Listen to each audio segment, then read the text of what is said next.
Ilustrísimos señores, señoras y señores, cúmpleme en primer lugar dar las gracias a esta Real Sociedad por el honor que me ha dispensado, pidiéndome que tomara parte en los actos que se están celebrando con motivo del segundo centenario de su fundación. También agradezco la asistencia de los que han venido a escucharme, a quienes debo hacer presente en mi descargo que mi vinculación a la económica a través de tantos años y las distinciones inmerecidas de que he sido objeto por parte de la misma no me permitían negarme a mi colaboración. Soy el primero en reconocer que el tema de que voy a tratar no es el más a propósito para el importante acontecimiento que conmemoramos, pues solo voy a exponer el fruto de algunas de mis investigaciones sobre el pasado insular, y no un trabajo de conjunto. Más adecuado hubiera sido un ensayo sobre la historia económica de Canarias o un esquema de la vida cultural de la laguna desde lo antiguo, materias estudiadas por mí hace años. Sobre el primero, además de haber publicado algunos trabajos, dimos un cursillo en este mismo edificio, cuando era sede de la Facultad de Derecho, y en el cual tuvimos ocasión de advertir que Canarias, por la pobreza de su suelo y su fisonomía marítima en medio del océano, necesitaba para subsistir de un producto de exportación, y por ello eran las normas que regulaban su comercio las que en rigor marcarían los periodos de su desarrollo económico. Las licencias para participar en el comercio indiano, la ley de Puerto Franco, pueden citarse como ejemplo,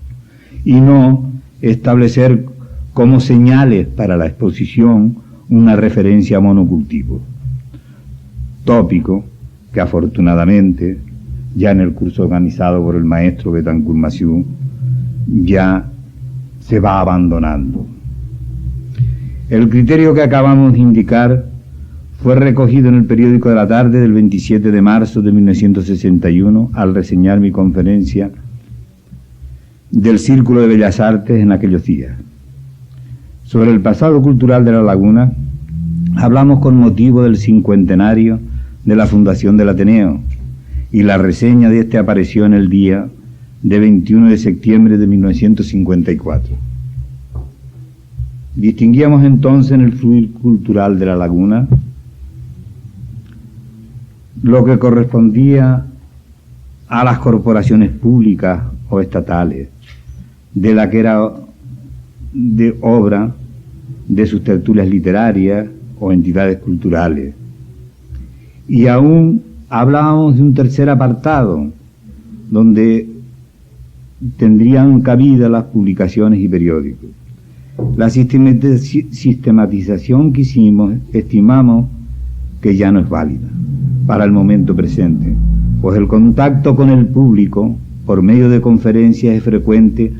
hasta en los organismos estatales, y las publicaciones también han dejado de ser un asunto de carácter local en la mayoría de las veces. Por lo expuesto, se comprende que cualquiera de los temas, para ser condensado en una sola conferencia, necesitaría una amplia reelaboración, empresa nada fácil, pues como observa agudamente Frederick Jackson Turner, cada época escribe de nuevo la historia del pasado, con referencia a las circunstancias predominantes en su propio tiempo.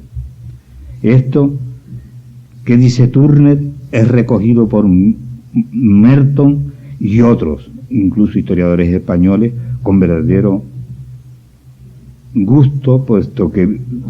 la exactitud siempre agrada que se puntualice de una manera tan clara y concluyente y responsable. A menos se añade por algunos que el autor no esté sensibilizado por el ambiente en que vive. He aquí, pues, el enunciado de nuestra modesta disertación.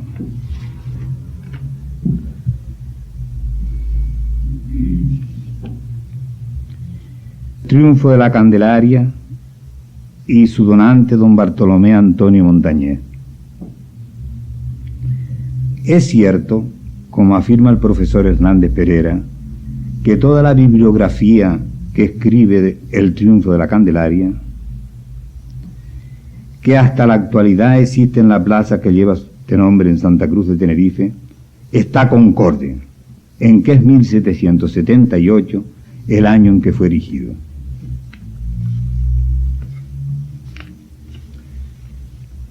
La bibliografía más conocida y principal es la de Mariano Nogués, que a todos es conocido por el autor de las cartas histórico-filosóficas, y que tuvo el acierto de calificar en 1858, cuando algunos atribuyen a un ardor regionalista más tardío, su entusiasmo por el régimen municipal canario. En 1858, tuvo la feliz frase de hablar del municipio canario, diciendo que eran como repúblicas mezcladas con la monarquía. Perdón de este inciso. La bibliografía sobre el obelisco, que es lo que nos interesa, continúa con Felipe Miguel Poggi y Borsoto, guía histórico descriptiva de Santa Cruz de Tenerife. Cipriano de Arribas, a través de las Islas Canarias. Antonio Rumeo de Armas, en piraterías y ataques navales de las Islas Canarias. Jesús Hernández Pereira, en esculturas genovesas en Tenerife. Anuario de Estudios Atlánticos.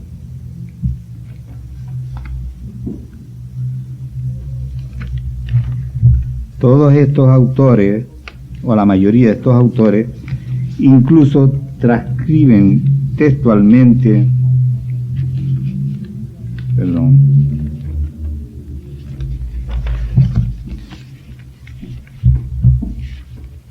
lo que dice una de las inscripciones del obelisco.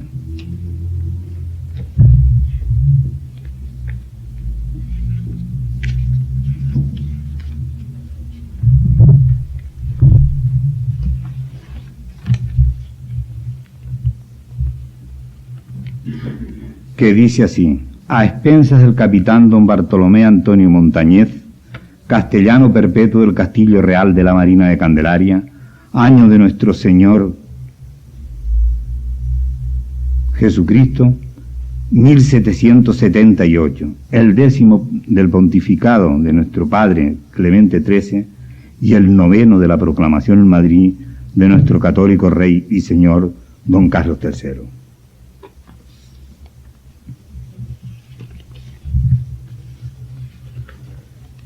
Pero este error es muy fácil de deshacer solamente con tener en cuenta que se ha nombrado un año, es decir, la inscripción dice 1778, pero es que dice dos cosas más. Es que dice que es el 10º año del pontificado de Clemente XIII y el 9º de la proclamación en Madrid de Carlos III. Sabemos que Clemente XIII fue proclamado en 1758 y sabemos que Carlos III fue proclamado en Madrid en 1759. Luego es el 9º año de Carlos III y el 10º de Clemente XIII. No es 1778, sino 1768, es decir, 10 años antes. Hay que tener en cuenta, por tanto, los dos datos que se consignan en la inscripción. Además, es anacrónico hasta el extremo de que en 1778 ya no tenía la tiara Clemente XIII, que había cesado en 1769. O mejor dicho, en 1769 había cesado ya Clemente XIV, de manera que estaba muy lejos del 1778, que ha venido repitiéndose incluso en los últimos trabajos que hemos visto, posteriores al de Hernández Pereira. Pero además comprueba que el monumento estaba terminado en 1770 y solo pendiente de la llegada de la verja que había de venir de Cádiz para circundarlo, y de su bendición, de la copia de una de las cartas del donante don Bartolomé Antonio Montañés a don Pedro María Martín, residente en la península, en la cual, a pesar de ser el principal motivo de tal correspondencia el tratar ampliamente del negocio de la pesca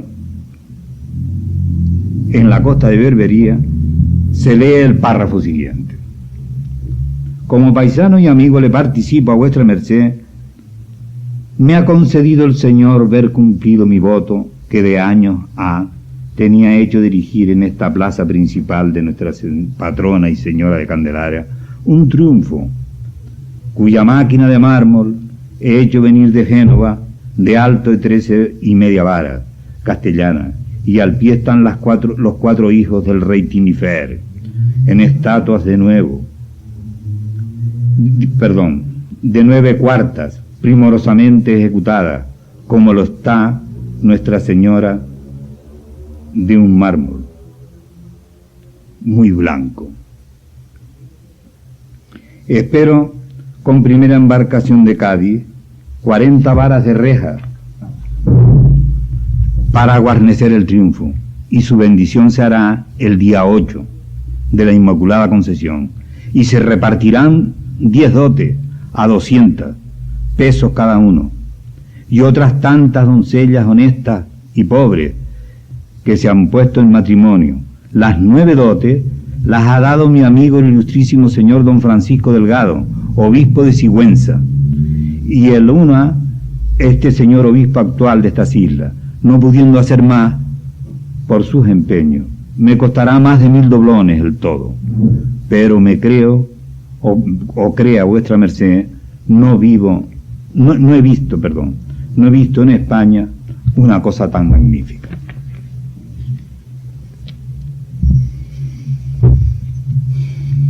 El texto que transcribimos de la aludida carta, fechado en Santa Cruz de Tenerife el 9 de octubre de 1770, y que se conserva en nuestro archivo, demuestra que pasó con el triunfo algo análogo a lo ocurrido con la cruz de mármol, porque al fin y al cabo fue mandado a hacer en la inscripción el año de 1768, seguramente, y hubo el error de poner el 78, si es que lo hubo. Yo no he comprobado ese detalle. Lo cierto es que ocurrió con el triunfo lo mismo que ocurrió con la cruz de mármol, que también aparece generalmente situándose en 1754, porque lo dice la inscripción, pero no fue colocada ni bendecida hasta 1760, como observa Rodríguez Moure. No podemos afirmar que el 9 de diciembre de 1770, como anunció Montañés, fuese bendecido el triunfo, pero sí opinamos que no debió demorarse el acto por mucho tiempo, puesto que en la carta siguiente, escrita el 1 de mayo de 1771, y en las demás posteriores, no se habla para nada más del monumento. Sobre el donante, en su aspecto de haber sido gran impulsor de la pesca en la costa de África, para la que adquiere barcos, redacta instrucciones, fabrica almacenes, se vale de personas prácticas incluso de fuera del país, y especialmente de su extraordinaria preocupación por ensayar los procedimientos más a propósito para la exportación del pescado salado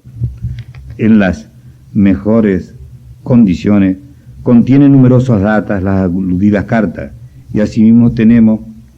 conocimiento de tales actividades en 1774 por las memorias de don Lope de la Guerra.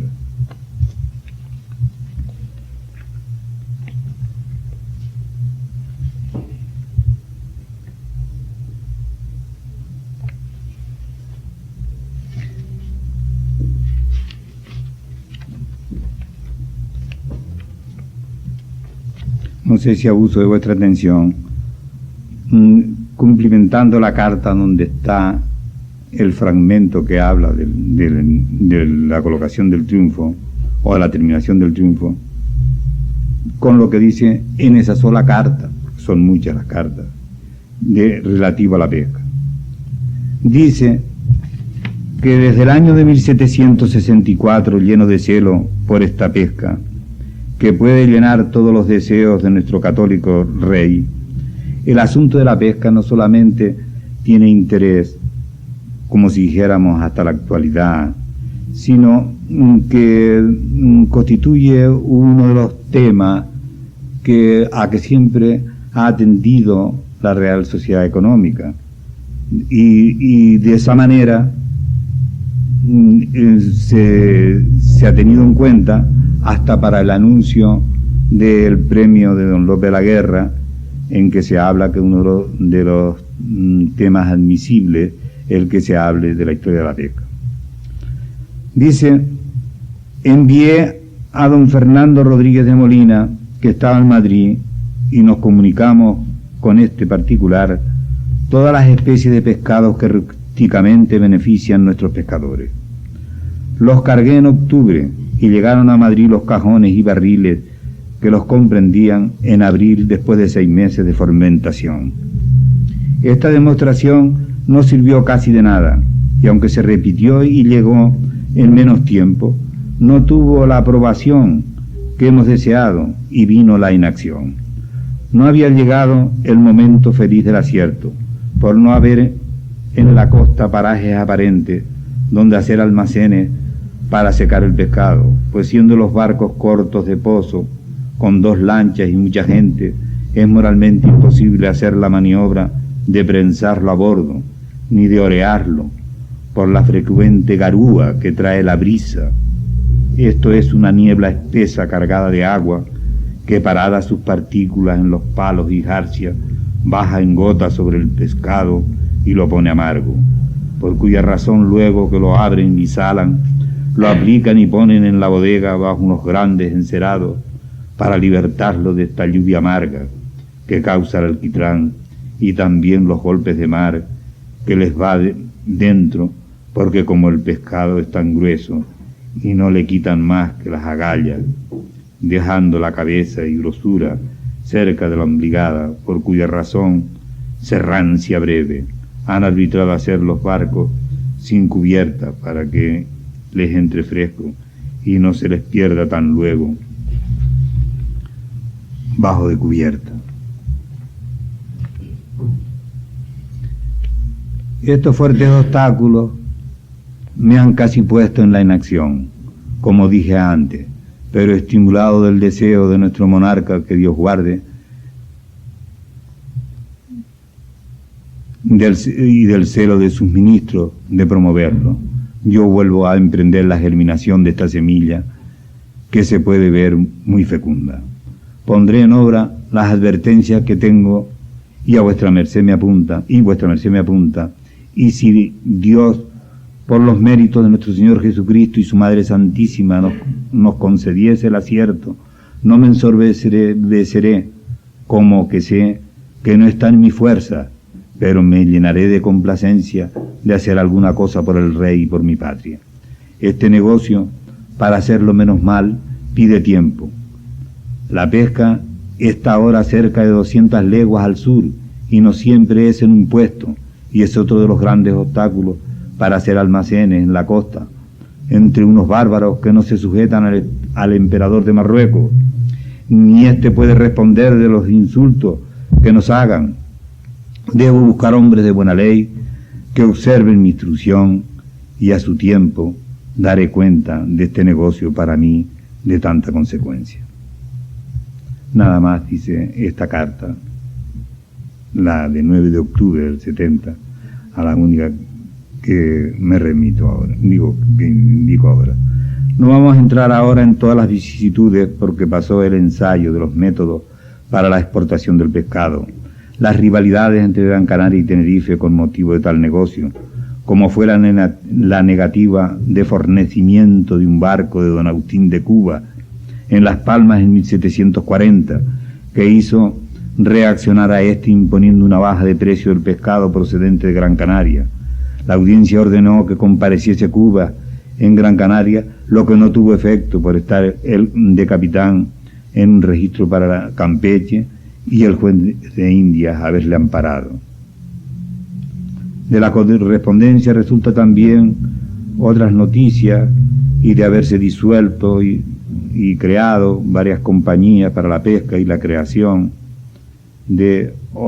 nuevos sistemas. Se habla también de el descubrimiento de una máquina para elevar agua que pide don Bartolomé que se la remita su amigo don Antonio María Martín.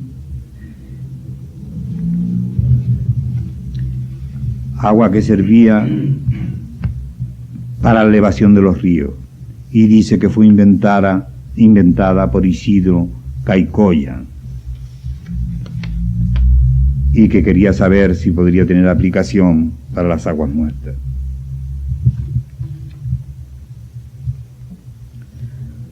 Una carta más interesante, seguramente, es la del favorito, de uno de los favoritos, de Carlos III, el Marqués de Grimaldi, a don Bartolomé Antonio, de 8 de enero de 1772. En esta le dice Grimaldi que el rey probó el pescado salado a que nos referimos y le gustó, y al propio tiempo advierte que el método más eficaz para pescar, limpiar, salar y prensar y secar el artículo es el que emplean los ingleses en Terranova para el bacalao. Otra carta de don Bartolomé a 26 de junio de 1772 y dirigida al mentado don Pedro María habla del inglés Jorge Glass, del que dice que es autor de una historia burlesca de Canarias, en la que se ocupa con alguna amplitud también en esa historia el inglés Jorge Glass, de la pesca de los isleños, dato que tampoco hemos visto consignado en ningún otro sitio.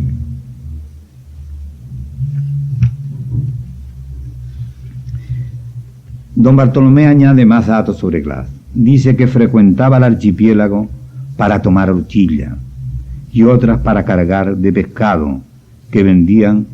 los pescadores canarios a 2,5 cuartos la libra, sin cabeza y abierto solo por el medio, el cual, dando él la sal, se lo salaban y lavaban y secaban a su bordo. Me extiendo un poco en esto de Jorge Glass porque, según me manifestó el otro día el doctor Sinanescu, parece que es uno de los proyectos del Instituto de Estudios Canarios también la reedición de la historia esta de Jorge Glass. No sabemos si es unas memorias históricas solas o son varias. Más bien parece probable que sea una sola. Pero el término de burlesco, que de pronto parece extrañar un poco, no lo es tanto si examinamos las referencias de la historia de Jorge Glass, en el sentido de que los contemporáneos casi la interpretaron en el aspecto burlesco, tuviéralo o no. Es decir, Vire Clavijo habla de la historia de Jorge Glass en el tomo primero de sus noticias sobre la historia general de Canarias. Y Vire Clavijo dice que la historia de Jorge Glass, aparte de copiar a Abreu Galindo, dice que contiene relaciones siniestras. Las relaciones siniestras ya indica que son relaciones malintencionadas. Pero además, en las memorias de don Lope de la Guerra, manifiesta que estando Glass preso en el castillo, hizo 2 retratos, uno del castellano y otro del comandante, en el cuarto que la habían separado, que le habían señalado como de calabozo, y que las figuras estaban en carbón en la pared. Esta referencia, en el sentido de unas verdaderas caricaturas,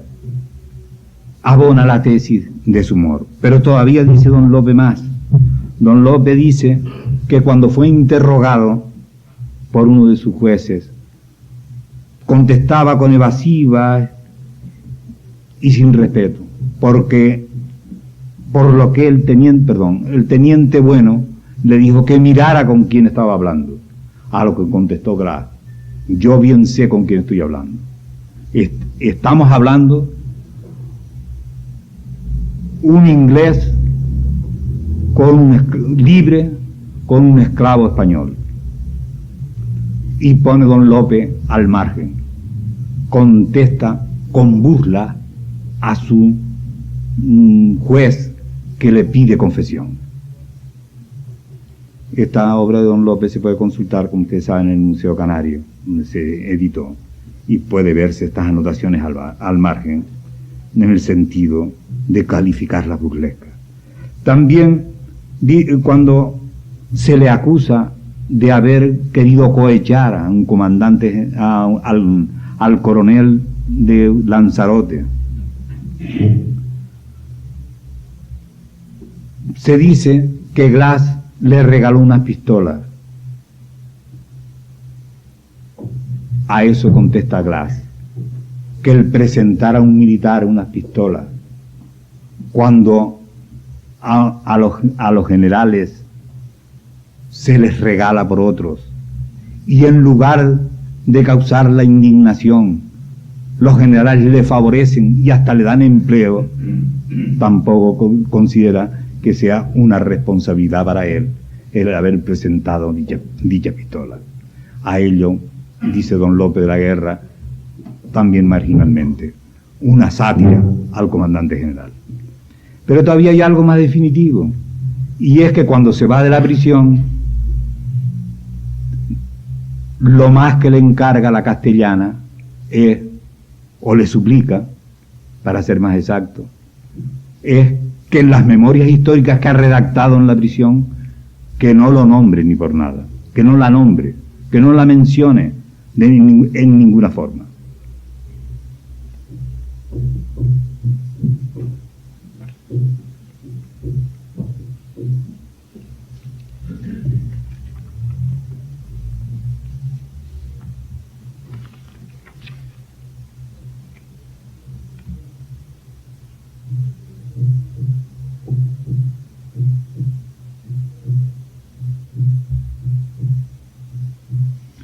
También cabe registrar que fue objeto de bastante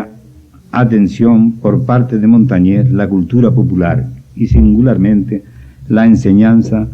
de las primeras letras en Santa Cruz, necesidad social para la que propone determinadas soluciones, como el gestionar que se dedicase a escuela a alguna de las casas que tuvieron los jesuitas. En esa parte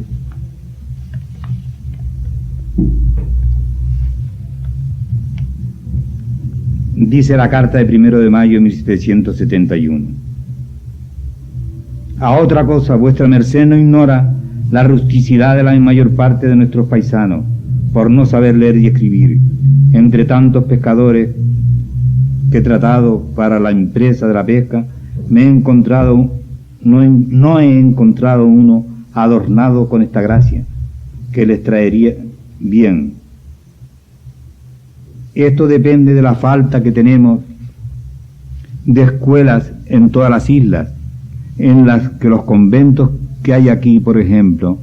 en los de Santa Cruz, donde hay más de 1000 niños, solo hallará vuestra merced en San Francisco y Santo Domingo, entre ambos, 70 u 80 niños, hijos de padres que con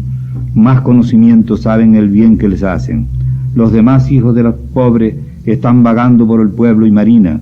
y son la república venidera. Pero ¿qué república será esta? Ya se deja ver como la presente, con sus cabezas llenas de brujas, de duendes, de endiablados y de almas del otro mundo. Este perjuicio viene de que no tienen obligación estos conventos a tener escuelas, los ponen por dar gusto a los vecinos de quienes dependen, pero ponen un fraile a quien Dios no crió ni para cuidar de frijoles, que más para enseñar a los jóvenes cuyas almas necesitan de un maestro y no de un comitre, cuya ignorancia ahuyenta a los niños con crueles castigos y ponen a sus padres rudos en la firme resolución de no mandar más a sus hijos a las escuelas para no verlos tan martirizados. Estoy cansado de ver estas crueldades de estos más comitres, y por habérmelas tratado con mis consejos,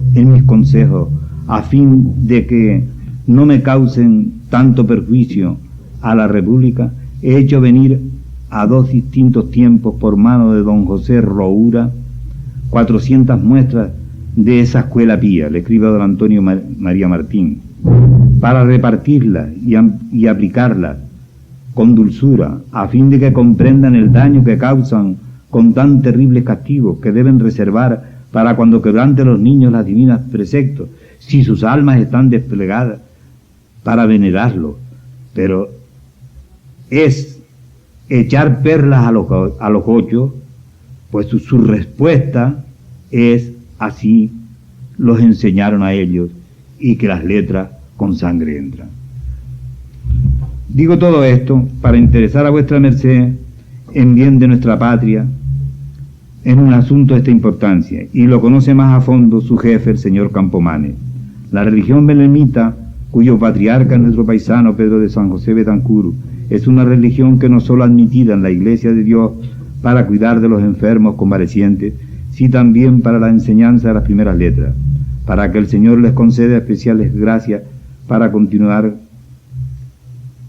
y destinar sus maestros, a maestros los hombres más hábiles que cuiden de esta tierna planta. En honor nuestro funden estos pobres tan útiles en la misma casa donde nació el patriarca. Y es negocio y conveniencia nuestra que su majestad le conceda para nuestro bien, ayudándoles con alguna casa de las que tuvieron los jesuitas, y mandando entregarles estos 2 hospitales de la Laguna de los Dolores y San Sebastián, aunque en la fundación del primero se dice no entre en ninguna religión para otros fines que los que establece de la curación. Es menester tener presente que cuando se hizo no había en la Iglesia la religión de San Juan de Dios ni la de los belemitas, porque la Iglesia, la religión de San Juan de Dios ni los belemitas es corriente que no hubieran resistido el fundador entrase en estas manos. La carta está un poco redactada, un poco incongruente muchas veces, porque es que después de escrita la carta, don Bartolomé Antonio Montañés la entregaba a un criado para que hiciera la copia, y la copia pues no está muy perfecta en ese sentido, está a veces incongruente.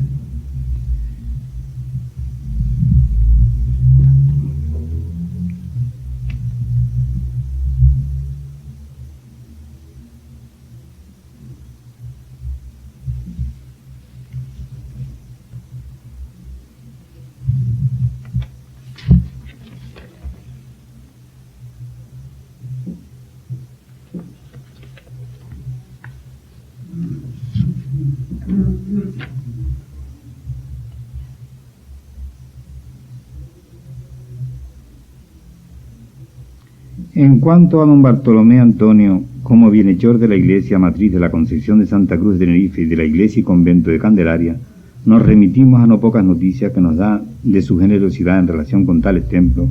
Padrón Acosta. En su trabajo, el capitán don Bartolomé Antonio Montañés, dice Martínez por error, del periódico, apuntes históricos sobre la parroquia matriz, donación de un cuadro de Juan de Miranda, hijo de Santa Cruz de Tenerife, publicado en la tarde del 31 de diciembre de 1943.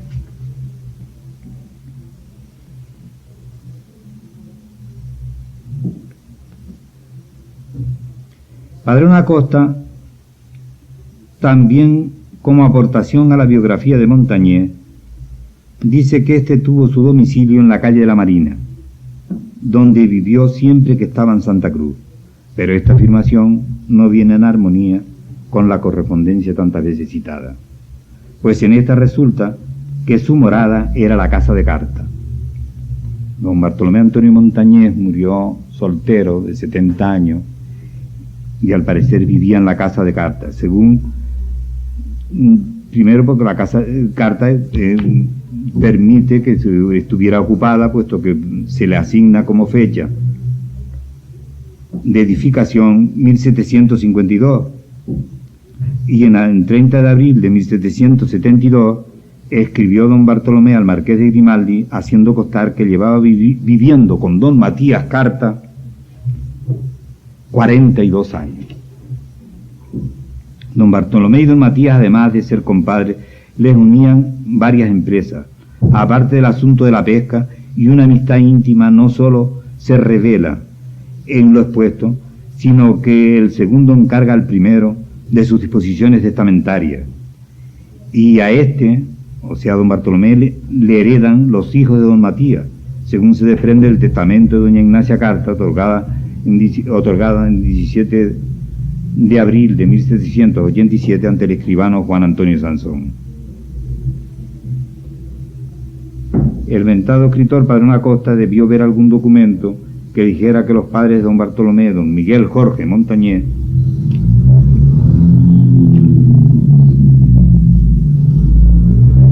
e Isabel González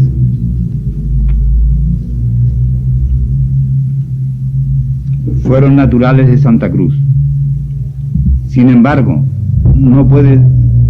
pudo ser su partida de bautismo, porque esta la hemos encontrado nosotros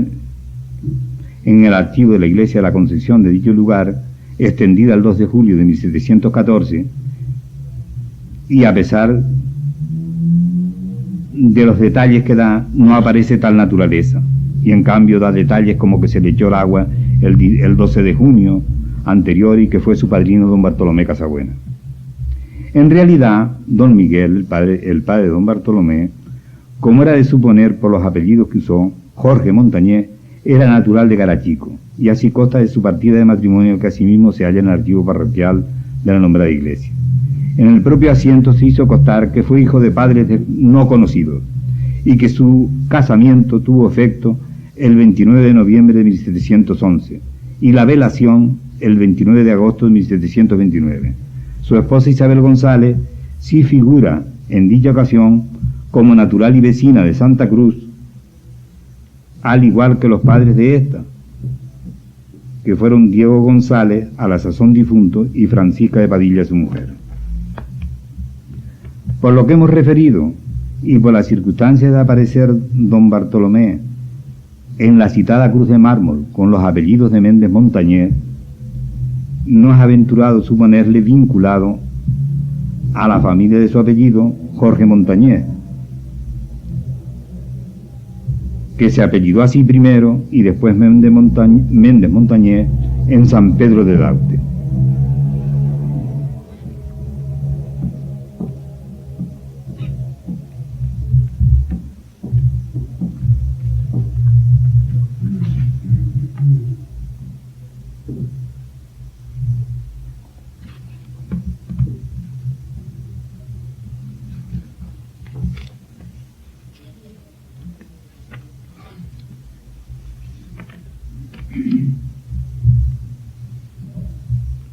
Aunque realmente no tiene relación con esto, sino por lo que se refiere a que es otra noticia que pudiera tener una insignificante trascendencia para la historia del arte. Voy a referirme a otro trabajo histórico que, como digo, poco interés tiene con respecto a lo que hemos expuesto, pero tal vez alivie un poco lo que les he cansado con esto, o tal vez sea cansarles un poco más. Y es otra investigación en que me encuentro actualmente, que es sobre Domingo Gutiérrez, un artífice lagunero que descuella en Venezuela a mediados del siglo XVIII. Tiene la laguna no escaso número de hijos meritorios en una faceta que, aunque no del todo olvidada, merece que se destaque en más alto grado cuando se habla del ayer de la ciudad, y esos aspectos de patria de valiosos artesanos que desde antiguo, por su habilidad y buen gusto, dieron como los estudiantes un tono singularmente atractivo a dicha población. Los investigadores del pasado artístico han tenido que mencionar a algunos de estos laguneros memorables, pero es también interesante el poner de relieve su labor como aportación de la laguna al progreso de América. En la ciudad de los adelantados vieron la primera luz no solo famosos apóstoles, obispos, generales y gobernadores del Nuevo Mundo, como Anchieta, López Agurto, Álvarez de Abreu, Ilián del Castillo, Graf, Franco de Medina, Mesa y Ponte, Nava y Porvier, Pacheco Solís, Monteverde, sino que de ella proceden, más o menos cercanamente, otras figuras de la expansión española, entre las que se cuentan héroes de la independencia americana, incluso el propio libertador Bolívar. Y lo que es no menos digno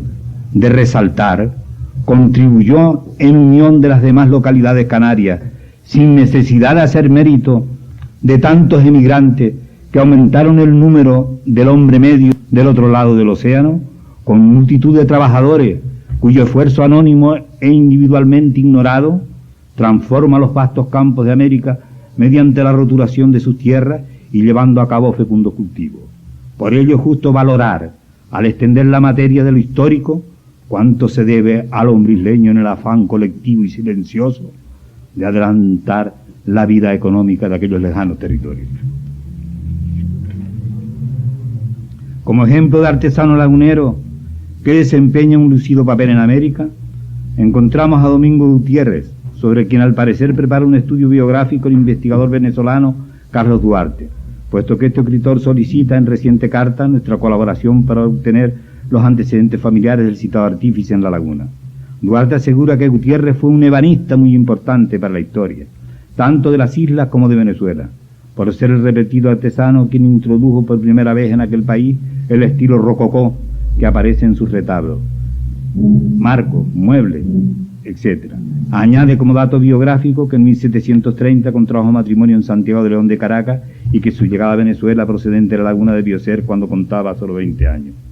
Con el fin de comprobar la indicada noticia de su naturaleza y averiguar datos de su familia que permitan algún día conocer las influencias que pudo recibir en su infancia y adolescencia, hemos hecho una búsqueda en los archivos parroquiales de la laguna y en efecto en la iglesia de Santo Domingo de Guzmán, como sucesora de los remedios, encontramos que Domingo Gutiérrez nació el 12 de mayo de 1709 y fue bautizado por el presbítero don Fernando José de la Guerra el 16 inmediato, siendo el nombre de su padrino Andrés Martín. En la citada parroquia hallamos también a sus padres Juan Gutiérrez y María Francisca Curbelo, casados el 21 de agosto de 1702, y sus abuelos paternos Juan Gutiérrez y Elena María se unieron en el matrimonio en agosto de 1663. Aquellos costas que eran vecinos y naturales de la laguna con domicilio en la calle Santo Domingo. Sus bisabuelos directos fueron dos cónyuges, Juan Gutiérrez y Margarito González. La nombrada María Francisca fue hija de Luis Curbelo y de María Francisca, etc. A los que estudian el pasado artístico de la laguna corresponde especialmente no olvidar el nombre de Juan Gutiérrez y de sus próximos familiares, pues el hecho de que nuestro Domingo, desde su llegada a Venezuela, a pesar de su juventud, se hallase con medios para fundar un hogar, hace suponer que el ambiente en que se desarrolló su vida en el pueblo natal fuera propicio para abrirse carrera y dedicarse al trabajo de maderas preciosas en la que después va a descollar de modo extraordinario. Muchas gracias.